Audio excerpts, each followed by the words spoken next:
Okay, so we can just transition to the panel. So I'll introduce our discussant, Sera Linardi. Sera Linardi is a professor of economics at the University of Pittsburgh. She's also an executive committee member of this conference series and someone whose work in economics, computer science, and social work has been deeply inspiring to many of us. And I'll hand over the mic to Sera, who will kick us off with this panel. Hey, thanks, Fred, for that very nice introduction.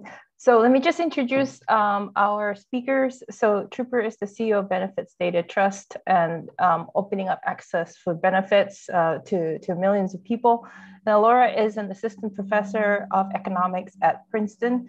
And she just spoke about a case of why we should talk about history for when we think about economic policy and the persistence of the Black-White gap. All right. So I'm going to try to ask questions that kind of, bring both of your talks together, and then, also be open to the audience for questions.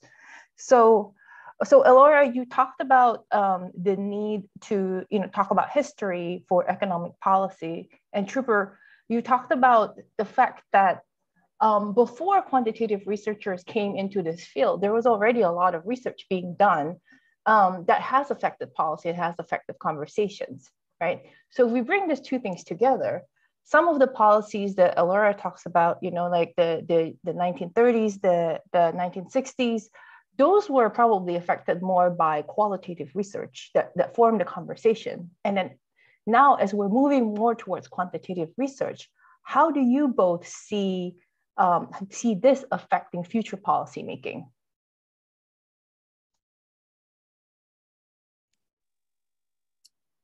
Ellora, do you want to start? Sure, I can jump in and then hand it off to you.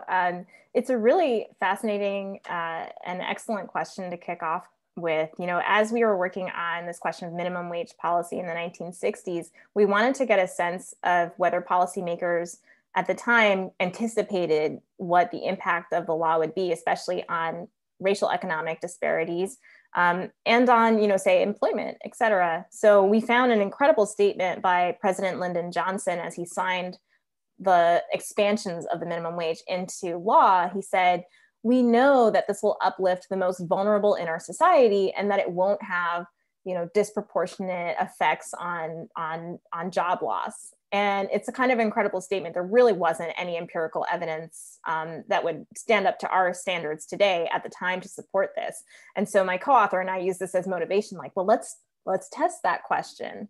It was, the debates on employment effects of the minimum wage have been raging for basically as long as the minimum wage has existed as a policy. But we've had, I would say, an empirical or a credibility revolution in economics, where we actually started using very precise research designs to ask the counterfactual, well, in the absence of this policy, what would jobs look like? Or we can really compare places that, as if randomly, get the minimum wage versus not.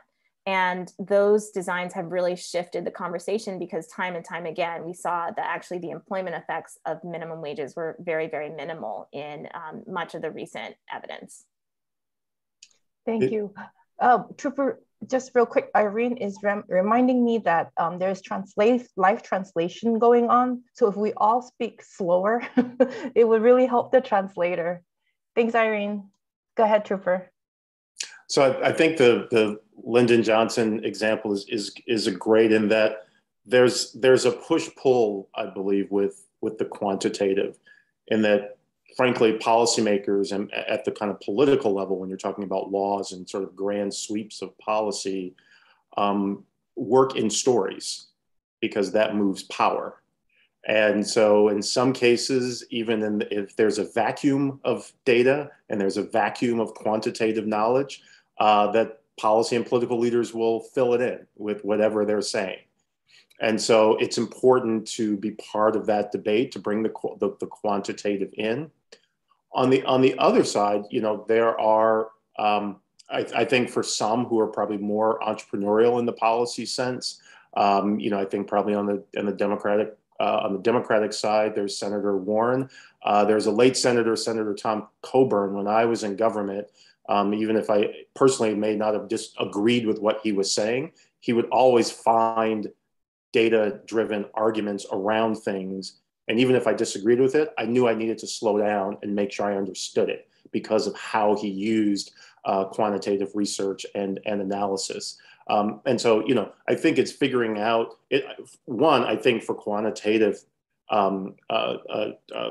folks, it's doing what you do best and sticking to your rigor and your credibility.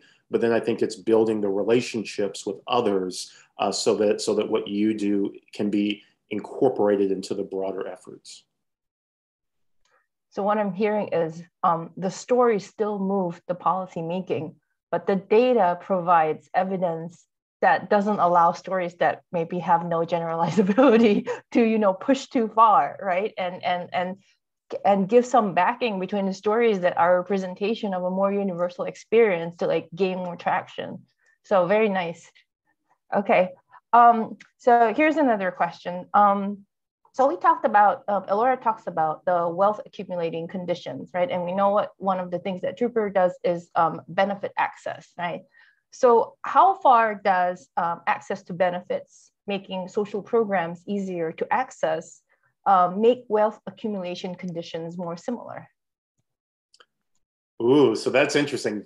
So the broad question, wow, that would be a research question I would love to dig into to be able to make the case. But here's what we do know. We know that programs such as WIC, child nutrition program targeting mothers, and SNAP or food stamps, can have a material difference on children's development and learning outcomes. And you can sort of take from there the potential, or at least providing the foundation for broader economic mobility and achievement. On the other side, if we think about broader equity questions, one study we did do was an RCT that looked at SNAP's or food stamps impact on seniors. And it showed that it could delay when a senior would go into a nursing home. So the time they can live at home. Now, if you think about the pandemic and nursing homes and care centers being an epicenter of fatalities, if you think about the enormous financial strain that having a loved one in a nursing home can place on a family, to think that investing in a better bag of groceries for seniors could have not only saved lives during the pandemic, but frankly also saved our healthcare system dollars and saved families dollars because of that could have gone to other issues to advance economic stakes is pretty significant. Yeah, Trooper makes some excellent points there, and the example about benefits that extend life. I mean, what could be more powerful for that? That does directly translate into wealth accumulation and transmission across generations, because wealth accumulates over the life cycle. So when you think about the moment of transmitting to the next generation, the mortality gap itself between low income and high income families, between Black and white Americans, that itself can contribute to these accumulated wealth differentials. I think, so it's very clear that, social safety net policies that improve economic mobility, they're going to translate into faster income convergence across generations if kids can equalize in terms of their education outcomes. All of those things help with convergence. But another angle to think about is the universality of these programs. So when we have programs that have, say, asset tests, means tested programs, they apply extremely high marginal tax rates at the bottom and can even dissuade, wealth accumulation, right? So that you don't lose access to your benefits. So the design of these policies can also have perverse effects potentially, and those are things that we want to pay attention to as well. Okay, very, very, very, very important points. So I think something from Trooper is it's the cumulative effects of shocks that benefits cushion you from, right? Like, we don't think about the fact that someone not getting their grocery for this week will then result in this humongous shock that end them in nursing home that then causes financial ruin. And then Ellora's point of these benefits are great, and these benefits are important, but the way they're administered right now with their rigorous asset tests may discourage wealth accumulation, right? So yeah, and I'm also thinking about minimum wage, right? Like if the minimum wage is raised without some of this test being changed, then you could have some unintended consequences. So I think this is a good time also to answer two of the questions that is in our Q&A. I can see them kind of interacting within this minimum wage public benefits area that we're talking about. So one question is, do you think the absence of a public health system could have a similar effect to the lack of minimum wage policy in keeping the gaps in place? Yeah, this is a fantastic question. So what we know from the version of public health that we have in the United States today, which is basically Medicaid and Medicare, is that the introduction of these programs and expansions in these programs have reduced racial health disparities.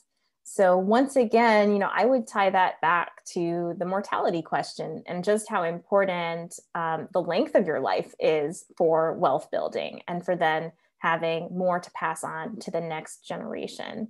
And in addition to the end of life effects or mortality effects, there's also just productivity effects, your ability to work. Extending your working years is also a way to build wealth. So I think absolutely it'd be really great to have maybe a longer time frame, view of these questions and see just how much of an effect, say, the introduction of Medicaid and Medicare, these are 1960s Great Society programs, have had on these differentials. No, it's a very interesting question. Some work we are doing right now is connecting what is the impact on health outcomes and health utilization. So the cash that we have to put towards healthcare, if we take not only Medicaid, but then bundle SNAP and other benefits as the social drivers of health, and what impact can that have? And I think when we talk about equity, there's certainly just the sheer question of health equity and how that can be addressed. But if we think about the wealth gap and economic mobility, the hard truth is that in this economy, more of us are going to need to work longer and to have the health and wellness ability to be in the labor force longer. And so, improving those health outcomes so that 60s, 70s, into 80s, you're able to still participate in the labor force. Two, I think it's looking at the intergenerational supports that are needed to advance economic mobility. And so, I frankly, one of my side hustles is I'm on the national board of Girl Scouts, and we are laser focused on how can we, yes, I am man enough to be a Girl Scout and proud of it. But one of the things that we are really interested in is girls and STEM, and girls, millions of girls to frankly be like all of you out there at this conference, and an intergenerational support, particularly in working class and families where parents may have to stretch and to do what they need to do to earn a living. Keeping the grandparents engaged and healthy can make a really big difference as a booster for economic mobility. Wonderful points. There's another question here in the chat that is, I think for Ellora. It says, Andre Grauer asks, do we have a sense of what the impact of reducing the wealth gap would be if the minimum wage was raised today? Would it some way compare to the 1967 period? This is a fantastic question, and I think there's kind of a two-part response. So certainly one thing that we have seen, in addition to wealth convergence stagnating, income convergence between Black and white Americans has also stagnated. And you kind of saw that in one of the figures I showed, over the past 40 years, again, the income gap has been very stable. So absolutely, we think that if we could spur or encourage income convergence to resume, and we think that, say, raising the federal minimum wage, again, it would have a disproportionate benefit for Black Americans. Both groups would, of course, see increases in wages, but because Black Americans are, again, concentrated at the lower part of the wage distribution, they're going to benefit disproportionately. So yes, this can help, regenerate some income convergence. At the same time, when we look at the sources of actually a widening in the wealth gap today, a big factor is rising wealth inequality. It's the fact that you have stock equity taking off and virtually no Black Americans invested in it. While if you look at the top 10% of the wealth distribution who are seeing such huge gains, it's a virtually all white group. So what we learned is that, you can do what you can with growth of income, but if you don't address this kind of skyrocketing wealth at the top, we're still going to see a widening of the wealth gap. So we kind of need a bundle of policies that are sort of attacking things from different angles. Of course, none of those policies, can boost income growth, you can tax wealth and drive that, queue down for the most wealthy. They're still just gonna, determine whether we continue converging or keep diverging. They're not really going to address the enormous magnitude of the wealth gap. And that's why, we really have to think about other kinds of policies. Reparations is one that kind of tries to address the starting points, is how we got to the levels we have today. So I want to follow up on that that observation that the stocks, is what's driving a lot of the growth right now. But like there is a racial gap in using that as an asset accumulation engine. For Trooper, do you also see a similar thing in benefits? Are certain kinds of benefits being more welcome, according to racial groups than others? And if so, why do you think that is? And Ellora, like, why do you think what is behind this distrust of stocks? So it's a really interesting question. I mean, one, I think there's much more research that we need to do around racial and ethnic implications and angles around this. But I think we do see a few things. I think one, there can be complexity in benefits access when in communities where there may be more multi-generational households, and you just have more things to sort through, and income and assets and other things that my amazing colleagues do, but can be a deterrent for people to even like engage with this with the system and ask the questions. I think from a benefits point of view. And really seeing, the bundle of benefits that someone can have that can significantly increase their what they're able to spend as an asset, frankly. And that's a shift in our social attitudes. I mentioned earlier that we talk to people all the time who were afraid to call, who were ashamed to call, who felt it was taking something from someone else. And I don't think there is a person in the United States, as I mentioned earlier. I mean, I own a home. I take the home mortgage deduction. It is pure welfare for the better off. It is complete. It is a welfare check from the IRS. There is no one who takes the home mortgage deduction who's ashamed of it. In fact, we brag about it. And so I think part of changing the conversation around these programs is really saying, like, look, this is what you need. Sometimes you pay in, sometimes you pull out. It all kind of works out. Is an important part of using the benefit system to meet immediate needs, and it can be capital to advance equity.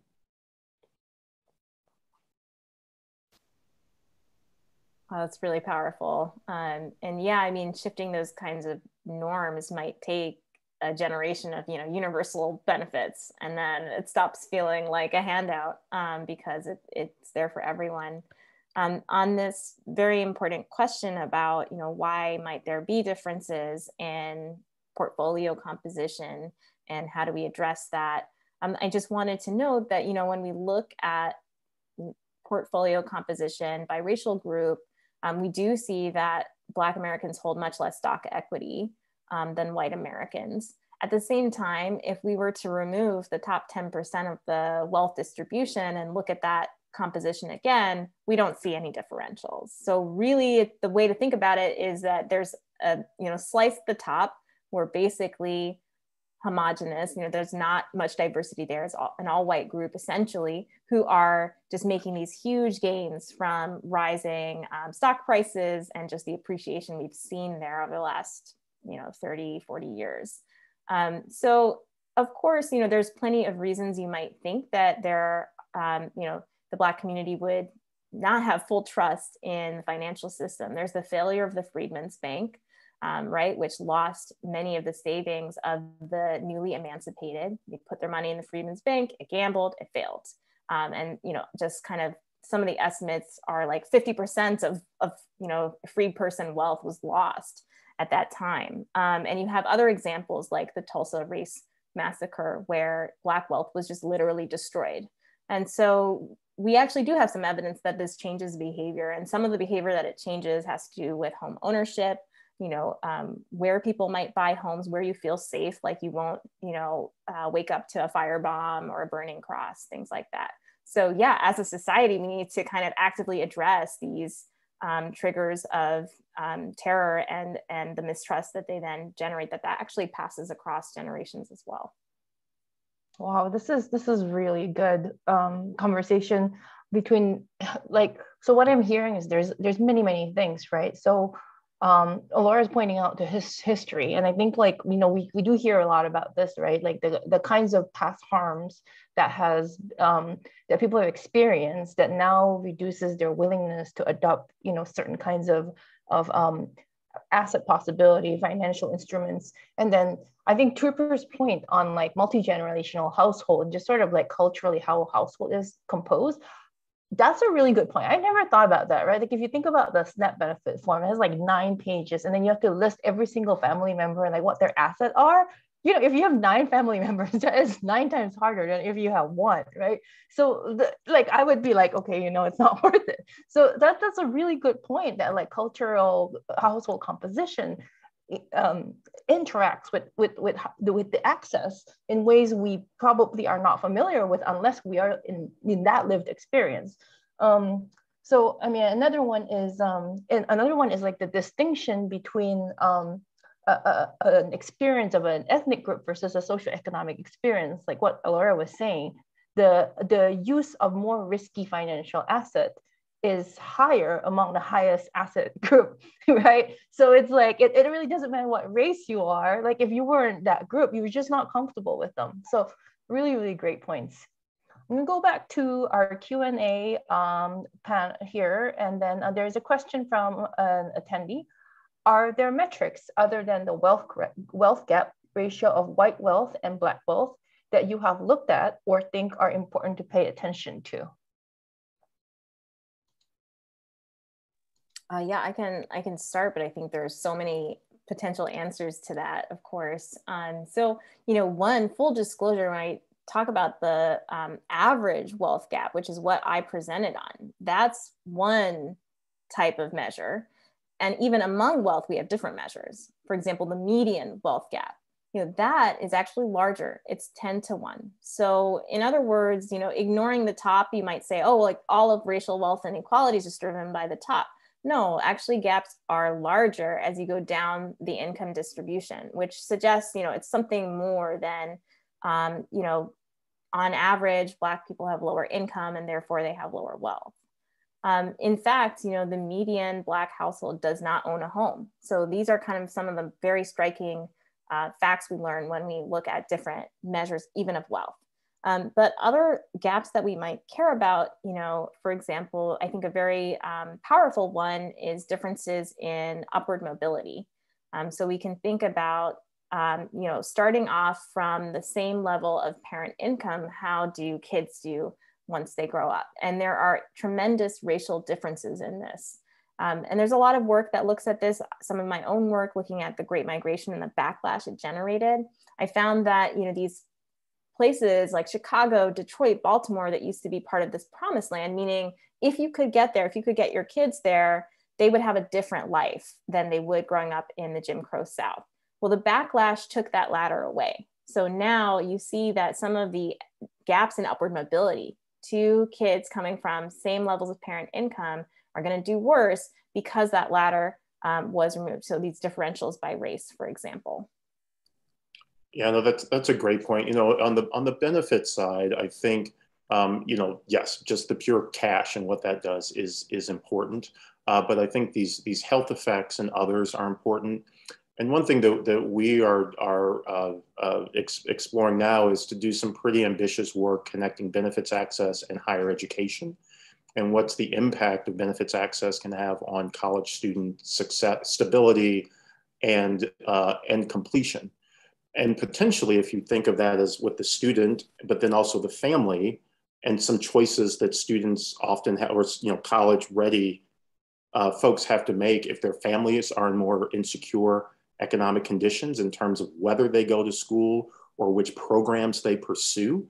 It'd be really interesting to find out if the family is not that the benefit system is making someone completely stable, but at least more secure, where maybe the student feels comfortable going to that more competitive university across the country and frankly pursuing the kind of degrees that everyone here has that can utterly transform a family's generational economic trajectory.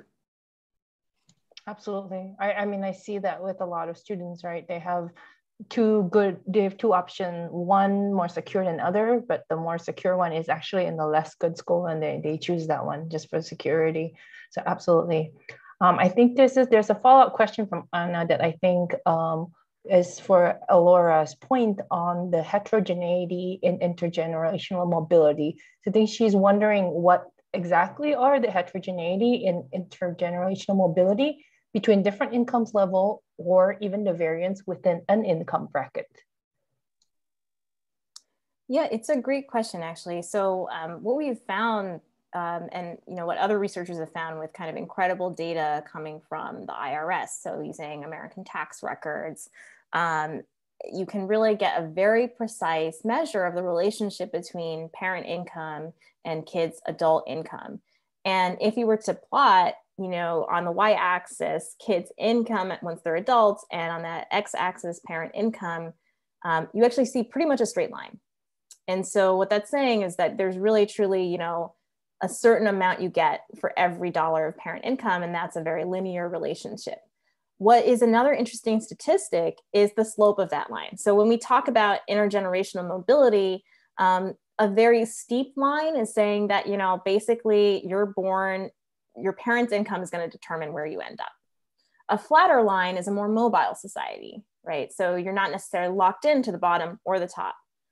But this also kind of has some, perverse consequences. So for example, if you were to look at racial gaps in these two, in this line, the upward mobility line for Black Americans is flatter, because you're much more likely to fall from the top than you are if you're a white American, for example. So that's kind of this sort of bittersweet, I guess, fact about when we think about upward mobility differences by race.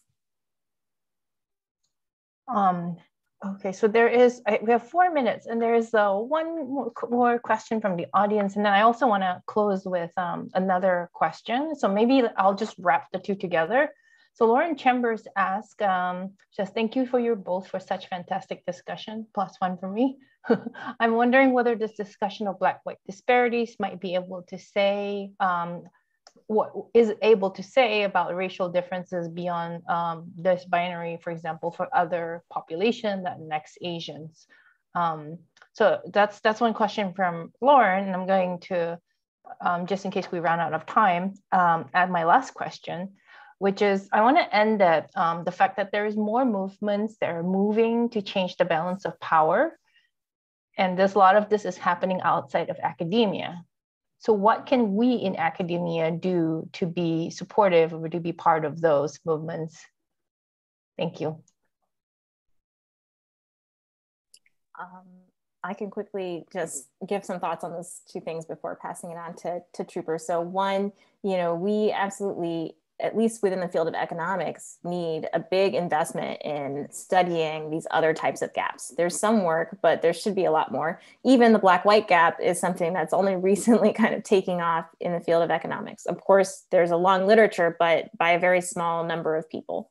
But what we do know, if you look at, for example, and I teach, the economic history of the US is one of land expropriation from indigenous communities. Well, that's going to translate, very clearly, right, into these wealth differences. And we see things like eminent domain used against, non-white groups, Latinx groups as well. So all of these things are going to generate wealth differences, and indeed wealth gaps between Latinx, indigenous, and white populations look very similar, very large, similar to the Black-white gap.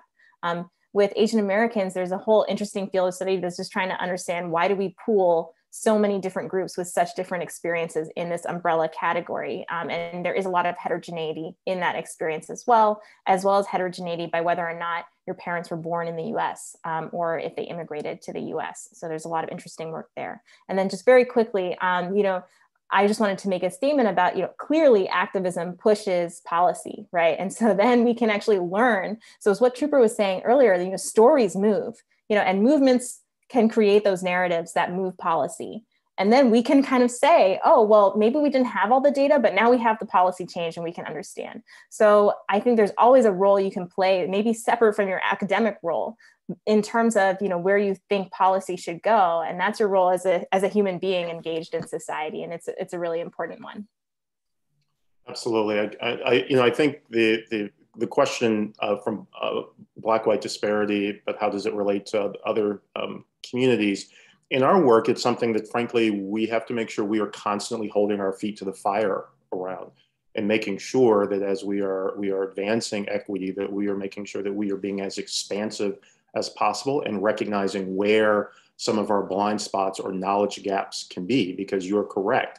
We could have the best information on Black-white disparities or Black Latinx white disparities. And if we have not fully done our job, if we have not considered indigenous, we have not considered Asian American Pacific Islanders. So that is absolutely correct. I think in terms of the role, I think one is being your authentic selves and doing what you do really, really well. But then I think building those relationships, maybe go across to the next building and head over to the sociology department and find the folks who are, tearing their hair out, trying to write their manuscripts and build some alliances in that conversation. I'd also say that, people who are more involved in the sort of outside advocacy policy world, sometimes you're just kind of running on fumes with a few good talking points and a few stories, and you are desperate for some protein, some muscle. And so, like, as I mentioned earlier today, Tim Neat and Joy's paper from a few years ago, why it's just been so extraordinary is that it gave people who've been arguing about some of these things some great rigor. And then two, I love the point about sometimes step outside of academia and just being engaged as a person in things, but don't underestimate even just the way you approach problems and how you think and the questions you ask and the scrutiny that you give. When it's blended with folks who may bring other perspectives and disciplines, it can be really powerful. Thank you so much. Can I just say one other thing? Okay. I'm sorry, can I just say one other thing? The one cautionary point I would say, and I mentioned in my talk earlier, that folks who are involved in data and machine learning and you're the cool kids, right now. It may not feel like it sometimes when you're just doing your work, but you're the cool kids. And it can be intimidating for folks who may come from more of a qualitative background and who may have run scared from anything with a number, since they were in grade school. Folks might be intimidated even having a conversation with you. And so I think part of that building that bridge is sort of figuring out how to pull people in and create a sense of comfort. And I would say that to other guilds as well. Thank you so much. Thank you so much, Ellora and Trooper. That was really, really enlightening conversation. I enjoyed it very much. I am going to, in the interest of time, turn this over to the chair of our final remarks. Thank you so much, Sera. And thank you, Ellora and Trooper, for that excellent discussion. I wish we had an extra hour or something to just keep it going. And especially what you said about some of these aspects of our work that we tend to ignore, the historical aspects, the psychological aspects, the logistical aspects, all that stuff really resonated with me. And also what you mentioned, I mean, the thing that I find most inspiring about this community is that many of us are researchers, but everyone I talk to here understands the importance of understanding our role in a broader context, understanding our role and responsibility as people who are not just researchers, but also community members, right, and friends and neighbors to people who may be struggling and acting in that way. And so I really appreciate you ending on that very important note, and for all your wonderful work.